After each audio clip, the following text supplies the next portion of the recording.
এগুলো হলো পৃথিবীর সব থেকে আজব এবং সব থেকে ছোট পাখি, কারণ তারা যেখানেই নামতো সেখানেই তাদের পাগুলো গাছের শিকড়ের মতো মাটির নিচে আটকে যেত।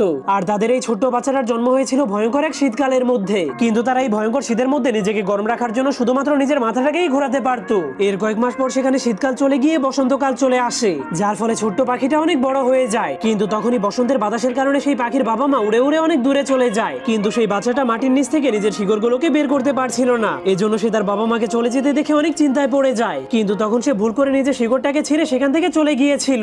এরপর তার বাবা মা নতুন একটা জায়গাতে গিয়ে নিজের শিকড়গুলোকে মাটির সাথে আটকে দেয়, কিন্তু সেই বাচ্চাটা ভুল করে নিজের শিকড়গুলোকে ছিঁড়ে ফেলার কারণে মাটির নিচে গাড়তে পারছিল না। এজন্য সে ঘুমাতে গেলে বাতাসের কারণে তার বাবা মায়ের সাথে ধাক্কা খেতে শুরু করে দেয়, কিন্তু তার বাবা মায়ের কারণে বাতাস তাকে বেশি দূরে নিয়ে যেতে পারেনি। এভাবেই ছোট্ট পাখিটা কয়েক বছর পর অনেক বড় হয়ে যায়। এরপর সে তার পাখাগুলোকে ঝাপটানোর পর বুঝতে পারে সে সবগুলো পাখিদের চাইতে সব থেকে বেশি স্বাধীন, কারণ তার শিকড় না থাকার কারণে সে যেখানে ইচ্ছা সেখানেই উড়ে যেতে পারতো। কিন্তু বাকি সব পাখিরা নিজের